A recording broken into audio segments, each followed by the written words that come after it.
What does it mean to be a highly sensitive person, an HSP, and why does it matter? Well, have you ever been called too intense or too sensitive, or feel like you just can't handle as much as others, or need to retreat when there are loud noises or a lot of lights, or you've had a really busy day, or need to pull back from socializing? You only like going out a few times a week and not every day of the week. Do you feel like you can't handle as much as others, or you get overstimulated more easily, or your clothes are itchy if there's a tag, or you just feel too restricted after wearing something for a longer period of time, or something that doesn't fit so great? Do you feel like your emotions sometimes get the better of you and they're just too intense for you to rein in, whether it be anger or depression or excitement or love, Do you feel things intensely? Hi, and welcome back to our podcast, Reclaim Your Power as an HSP. I am Christine Braun, your host and emotion coach and fellow highly sensitive. We are building this podcast together in order to reclaim our power as highly sensitives, our strength. Because so often when we don't know about our sensitivity, or really the beauty of our sensitivity, we can get stuck in thinking that there's something wrong with us. We're too different. We are broken. We are less than. We are weak. And that is, so hurtful. You just feel like you don't really fit into this world. And especially right now when we're going through a time where everybody's kind of trying to carve out, where is my place? How can I contribute? How can I be a positive influence, a light, an uplifter in this world? It is hard to compete as a highly sensitive, because in our society right now we value so much productivity and getting to things fast and getting stuff done, and we are usually much more perfectionist. We like to really do a good job. We like to research. We like to take our time with things. We like to deeply process. That's what we're going to be talking about today in this podcast. I'm going to go over what does it mean to be a highly sensitive person, as coined by the psychologist Elaine Aron, Dr. Elaine Aron. I will tell you what that is all about, and we're going to go over the 4 traits that she has carved out and noticed with highly sensitive people. Why is this important? Well, I already talked about it a little bit. It's about getting us out of this mindset that there is something wrong, that we are broken in some way. I didn't know that I was highly sensitive until my beginning 40s. And so 40 years I lived in this life just feeling so different. And no wonder, because only 15 to 20% of the entire population is highly sensitive. So of course I'm going to feel different than a lot of people. Why does it matter that you understand if you are highly sensitive? It matters because you get to understand yourself and your experiences, your reactions, your intensity, and you're able to explain it to the people who are most important to you and help them and help you to create an environment around you that is so much more what you need in order to live your strengths as a highly sensitive person, right? In order to give your nervous system what it needs, right? Instead of setting yourself up to fail. It'll be easier to set boundaries once you understand what a highly sensitive person is and what this person needs. And you won't feel so alone anymore, right? For us, we feel so alone and so ostracized and so different. And then when you find out, there are others like me, there are others whose brain functions like me, you just feel like a sense of community and togetherness. So let's get started. Where did the term highly sensitive person, HSP, come from? Dr. Elaine Aron, a clinical psychologist, studied highly sensitive people. She found out from one of her therapists who just called her, "Oh, Elaine, you're just highly sensitive. You're a highly sensitive person. She was like, huh, what is that? Have I ever heard that? So then she became curious. And at the university where she taught, she just put up flyers saying, are you highly sensitive? Do you feel like you're sensitive? Do you have kind of some of these things that you're feeling throughout your day? And a lot of people came to her and talked to her. And so she came up with a big, long list of questions of, this is the tendency that I'm seeing. She also mentioned that initially she thought, maybe I'm studying introversion, and then realized, no, there are actually 30% of highly sensitive people, I think it's 30, who are extroverts rather than introverts. And about 50% are male and 50% are female. Very interesting. There's also something called the high sensation seeking, highly sensitive person, right? Somebody who's very much into like danger, into experiences, into adventure, into adrenaline rush, right? Somebody who's seeking that, but yet gets overstimulated easily. So let's jump into the 4 traits that Elaine Aron set out in order to quickly explain to people what is a highly sensitive person. She uses the acronym DOES, D-O-E-S. D stands for deeply processing. We like to really think about things, right? I remember when I was like, 11 years old, riding the bus home from school, and I had it was in Germany. It was a long bus ride. It was like 45 minutes and like one of these travel buses basically. And I would just look out the window and just think about all these things that happened throughout my day, or just random things that I would ponder, right? We think deeply, we process deeply. Oh yeah, and I'm going to give you the beauty and the advantage of each one of these 4, and I'm also going to give you what we struggle with, right? So the beauty about this is, wow, we analyze deeply, we see things deeply, right? We notice when something has changed in a room, when something has changed in an environment. I don't want to jump ahead. What else does it mean to deeply process? When we watch a movie or listen to a song, we think about it, right? We're like, what does this mean? How does this pertain to me and my life? Versus a non-HSP might just like walk out of the movie and be like, oh, that was fun, Instead of like thinking about all these characters and how do they come together and what did they learn, and we process deeply when we read a book. We're really deeply processing what is going in here. Our own life, like they often say, we have a rich inner life because we're processing and thinking so many things. And they've actually studied this by hooking people up, with like brain sensors. And they can see that more areas of the brain light up when a highly sensitive person gets asked the same questions as a not highly sensitive person. There are more areas of the brain that light up. So we take in more information, deeply process information, right? So we can see subtle nuances. We can identify subtle things. We can see facial expressions, like the slightest little shifts in our environment with the people that we interact.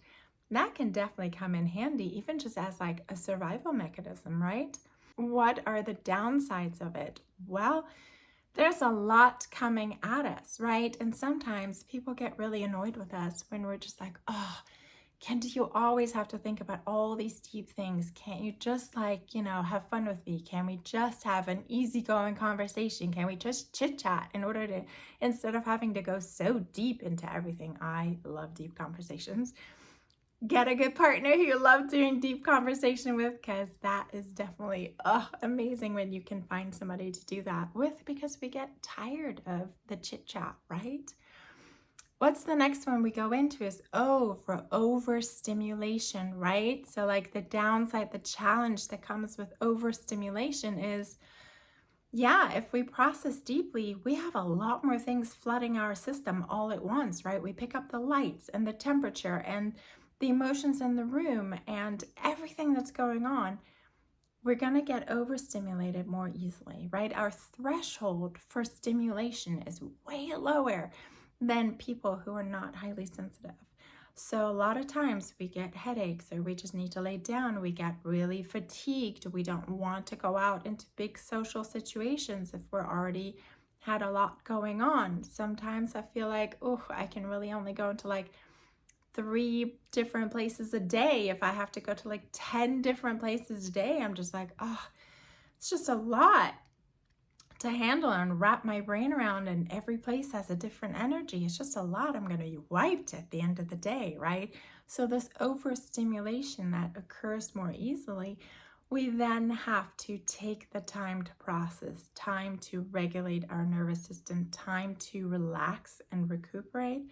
And some partners, some friends are then kind of put off by it. Like, why can't you just come out and party with me a bit more? Why can't you go out to dinner with me at this busy place? Or why don't you want to go to this loud concert with me, when we've already been to like 2 other ones that week? So that can present a challenge when your friends and your partner doesn't know your needs. Now, there is an upside to overstimulation, I think, to that lower threshold, and that is that we can't push our bodies over the edge as much as non-highly sensitive people, right? We get a quicker message, and hopefully we listen to it, shift down, and give our body the rest that it needs, right? We're more in tune. We get shut down more quickly, more easily, to then take the time to rest and you recuperate. I think that's a good thing. It prevents us from burnout, hopefully, if we listen. Let's move right along. E stands for emotional reactivity or empathy.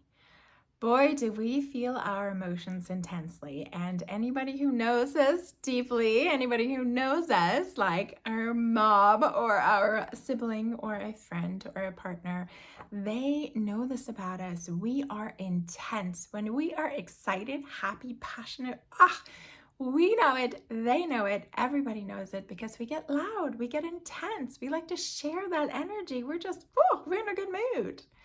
But also when we're angry, that can get pretty intense. When we are depressed, we are really depressed. We feel and share our emotions deeply, yes? The beautiful part about that can be people love us when we're passionate, right? Think about an actor, think about an artist on stage. Wow. You get that energy. You can deeply connect with it. Ooh, so beautiful. Or our lovers, right? Our significant others. Oh, they love when we love them so intensely, when we share our desires so intensely. However, the opposite wave of it, our anger, which HSPs have quite a bit of anger, especially if we've been suppressing our true nature for a long time. There is that wave of anger that has to come out, that has to be processed. And also when we're really down, we're really down. So it can be challenging. That was one of the most challenging things for me, to figure out my emotions. I remember being in a relationship and telling myself, I have to stop being such an emotional lunatic. He's going to leave me. He does not enjoy my high highs and my low lows. And then come to figure out, I really enjoy my high highs. And now that I have the tools to deal with my low lows, I wouldn't trade it for the world. I really wouldn't, because I would not want to miss those high highs. I love those high highs, and the low lows don't scare me so much anymore. The other thing about emotional intensity is also, or this emotional receptivity, is that we feel so easily what other people feel, right? We walk into a room and we know what's going on in this room. We see our partner and we see it in their face, in their demeanor. We hear it in the tone of voice. Even on the phone, we hear it on their tone of voice. We pick up on those subtle cues so easily, which can be a great thing, right? We're very attuned. We're good. We're great partners. We're great friends. However, when we don't learn how to manage that on our own, then it can easily get into You overwhelm me. I can't be around you. I need you. This was a big one for me, until I figured that out. It's like, why do I need everyone around me to be happy, right? I've always been the uplifter, the like, let me help you to feel better. And then I realized, how much of that am I doing? I mean, of course, I want to do it for them, right? Because I think it's beautiful to feel good. But come to figure out, there's also great benefit in letting them express their anger, their sadness, their disappointment, their jealousy, whatever it is. There is great benefit and great growth for them in all emotions, as there is for us. So it's not always in their best interest to try to push them into happiness, right? And I realized a lot of times I wanted to push them into happiness so that I could feel better, so that I didn't have to feel their deep, dark, uncomfortable emotions. So wow, that is a big one for highly sensitive people. How easily are you shifted into, like, you could be in a good mood and then all of a sudden your partner's in the bad mood and you're like, oh. It's very easy. So with my kid, right? My almost 8-year-old, when he's in the mood, it is so hard for me not to like immediately take on his mood or be significantly impacted by that mood. But I'm hoping you'll also see the upside of that attunement. And the last thing I wanted to mention about this emotional receptivity and empathy. For the longest, I couldn't figure it out because we are so empathetic, almost to a fault, and kind of to a fault, because we get to a point where we have neglected ourselves and our needs so much because we're so focused on other people's needs, what they need from us, right? What we can do for them, because we're so selfless. We're always giving because we feel their needs so strongly. We get to a point where we're just like done with it. And then all of a sudden we flip into the opposite. Then all of a sudden we shut down. We become non-empathetic, like way less empathetic than a non-highly sensitive person, right? And I could never figure that out until I heard about the trait of being an HSP, and that is totally normal because that's a point of overstimulation. You get to that point where it's like self-protection. Oh, I need some downtime. I need to regulate. I can't deal with you right now.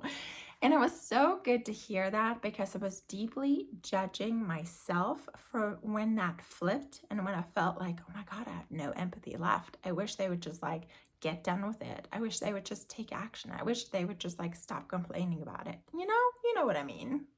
Also, criticism hits us really hard. We feel that coming from the outside and it just hits us because so many times we're already so aware, oh, I could have done this better and this better and this better. It's like we are our own worst critics already. And then when we get that feedback from the outside, we feel it comes back to this like core wound of I'm not enough, I'm not good enough, I'm different, I'm broken, I'm weak, I'm not as strong as they are. Such an interesting feeling. And then the fourth trait, the S, stands for sensitivity to the subtle, right? We pick up on subtle cues, a shift in tone of voice, a shift in your facial expressions, whatever is going on. We read between the lines, right? We pick up small little things. My kid from the earliest time on would see the tiniest things and be aware of the tiniest things, and he would pick that out and point that out, and I'm just like, wow, how did you even notice this? Especially at that young age of like 2 or 3. Just incredible. And once again, there's a beauty about it, right? When you think about an artist, we have to be aware of the subtle. If you play an instrument, right, you're very attuned, your ear is very attuned to the finest, tiniest nuances of that tone of the music. Or an artist, very in tune or very deliberate with, oh, which shade is it of this color? Where do I need to make another pencil mark? Very attuned with the subtle, right? I also love it like in nature, right? There's so many things that can make us feel incredible. I love feeling the gentle rays of sun on my face, right? I love hearing the wind rustling through the treetops or seeing as the wind bends those tall grasses, those tall, yeah, what are they called? The tall pieces of grass. Those are like just being aware of the subtle stimuli. But of course, it can also be challenging, right? Noticing the slightest things. If there is a hair that is tickling your face, oh my God, that can get annoying. If there are mosquitoes, man, I feel like my skin is on fire when there's just one mosquito or ant bite, right? If there is some kind of like small a fly or something that just keeps like bugging you, it's just like barely in between your hair. You're just like, this is driving me crazy. Or if it's like a tight fitting shirt and you're just like, oh, this is just way too restricted. Or just tuning, right? We have a harder time tuning things out. Remember when we had like bigger computers and you would hear the noise of it processing? For some people, it's just a nice like white noise, background noise, or they wouldn't even hear it. And I'd be like, man, this is like, oh, too heavy. Or when you're sitting in the car on a bridge and that vibration from other cars is like literally overstimulating. Woo, and other people might not even notice. Can you think of examples in your own life where it is too overstimulating, too overwhelming that you feel those subtle things?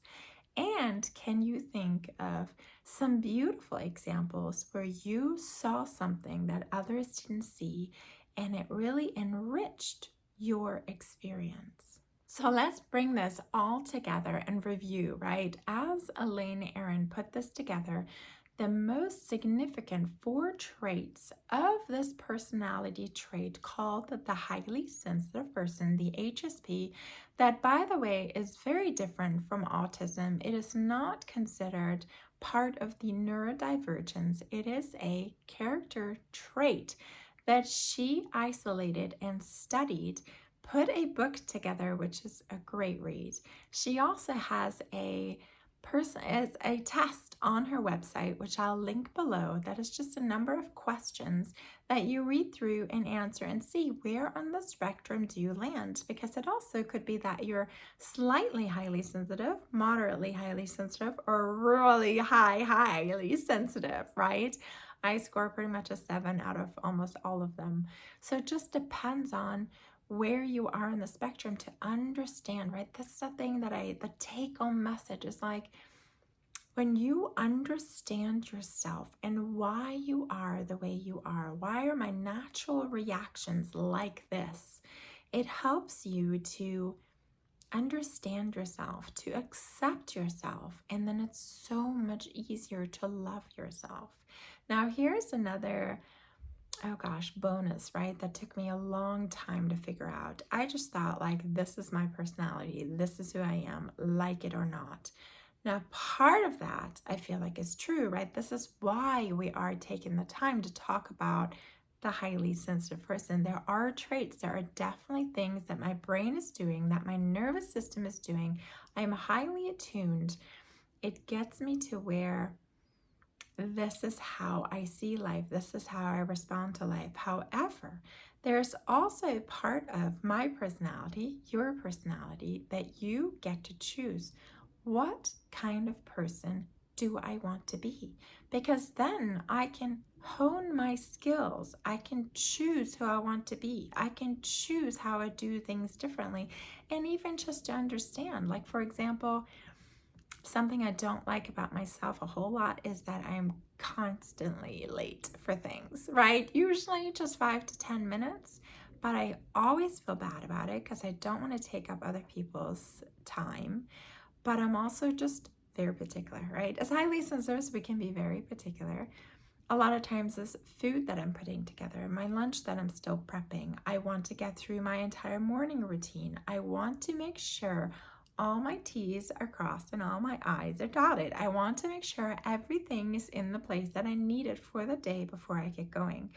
And other times when I didn't have a kiddo yet, it was also about creative hits, right? I would be journaling or reading or researching something, and all of a sudden it's like things come together and I'm just writing and I'm deeper understanding something where I'm just like, oh, I've never put this together in this way. And then I'm like, oh, I gotta go.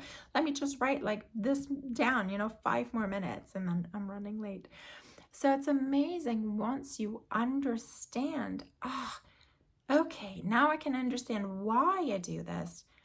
Do I need to change it? Do I want to change it? What would be the benefits of changing it? Are there times when it is acceptable, when it is not acceptable? When do I really absolutely need to be there on time or maybe early, right?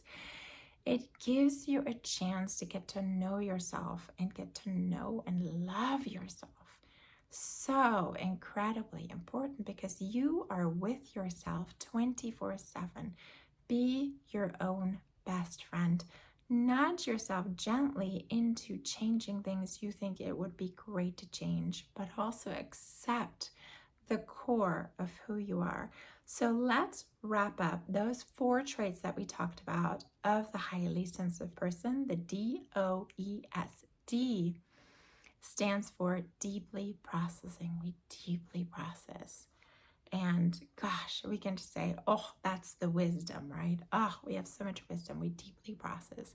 Oh, overstimulation. We get more quickly overstimulated, overwhelmed by lights, sensations, sounds, because we take in so much more information. But we can point that in the positive as nervous system awareness, right? We are more aware. Easily aware. I like it. E stands for emotion or empathy. And that can lead to incredible connection. Once we have figured out that piece of how do I regulate my own emotion, and if you haven't downloaded my guide, go to my website, download this guide that I have put together. Easy steps, 3 easy steps, how to shift out of any emotion quickly. God, that is it's a game changer. It really is. Once I figured out, wow, I actually can change my emotion deliberately on purpose, and I can actually do it pretty darn quickly. That changed everything for me. I didn't feel so powerless, so at the mercy of my emotions, and that shifted my relationship for sure, my interaction with friends, with family, and just like not feeling like I had to isolate myself so much in order to make sure I wasn't gonna mess up anybody else's day or get somebody else into an angry emotion or something just because I was having a fit, right? Download that guide, healingyouremotions.com/shift, and you can figure out how to do it for your own. Read through it. So powerful, easy, quick. You can definitely do it. The last one is S, which means we're aware of subtle stimuli, right? And that one we can think of as attunement, right? We are deeply aware, deeply attuned. I always like to think of that scene in Avatar where they have like all these like little spores of the tree of, what is it called? The tree of, I guess, Gaia, the wisdom tree, the tree of life, the thing that keeps everything together. And they're just, as they're watching them and where they settle, they're aware, they're deeply aware, in tune with their environment, right? In tune with whatever is going on around them. That is such a beautiful thing. And I want probably a couple of things. I was going to say I want to leave you with this, but this is the biggest thing that helped me to take away from this. It's like, I'm not too sensitive for this world, right? Just sensitive enough, right? If you think of it in terms of cars, we're just the Ferraris, right? We have a highly tuned engine, right? We need very refined gasoline. We need very careful maintenance. You're not going to take us on the outback over some kind of rugged terrain. We're not going to do very well. But if you utilize us in a way that we're meant to do, ooh, we're going to accelerate. We're going to exceed everybody's expectations. And the biggest thing, because we are so hard on ourselves, once we help others understand, once we accept and love ourselves for our own high sensitivity, then we can help others to understand where to best utilize our gifts in order to play our part in this society. I love, there's another highly sensitive psychologist actually who made a video about highly sensitive people. And she's like, yeah, we need those rugged hunters and gatherers. We need those warriors who are not so sensitive, because then they can fight the war. They can sleep through stuff. They can power through stuff. We need those in our environment, in our society. But we also need us highly sensitive people, because we are the artists. We are the advisors. We are the ones who help others see beauty and who get attuned again with their nature, with themselves, with their environment. We need all kinds of different personalities. And here's ours. And we want to accept and learn to love ourselves to then be able to positively contribute and uplift this beautiful world, which is going to go into just, let's shift into that 5D. Let's shift into the beauty that is coming to us. Let's shift into more acceptance and more beauty and more love and more time for us, and for being able to deeply process, for being able to create deeply moving experiences. Let's come back around to having time for the art and for creativity, no matter if you're selling that creativity or not, but just coming back around to having that time, taking that time, being in that brain space instead of just being a crazy workhorse and he who can win the race. Let's come back around to a society that is actually deeply caring and understanding and all-inclusive and just helpful. Remember when we would just like sit around the fire at the end of the day and we would, have, I don't know, dancing and singing and drumming and role-playing and just like having fun together as a society and a community, rather than working all the time into the wee hours of the day. It's like, let's bring around and create a world that is absolutely worth living in and joyfully live in, right? I believe we really play a key role as highly sensitives to like pull the plug on this craziness and busyness and always needing more to come back to stillness, to peace, to enjoying the subtleness about life. What do you think? Leave me a comment. What kind of world do you want to create? And then I want to leave you with this and kind of wrap up with this. I want you to really think about, your journaling prompt.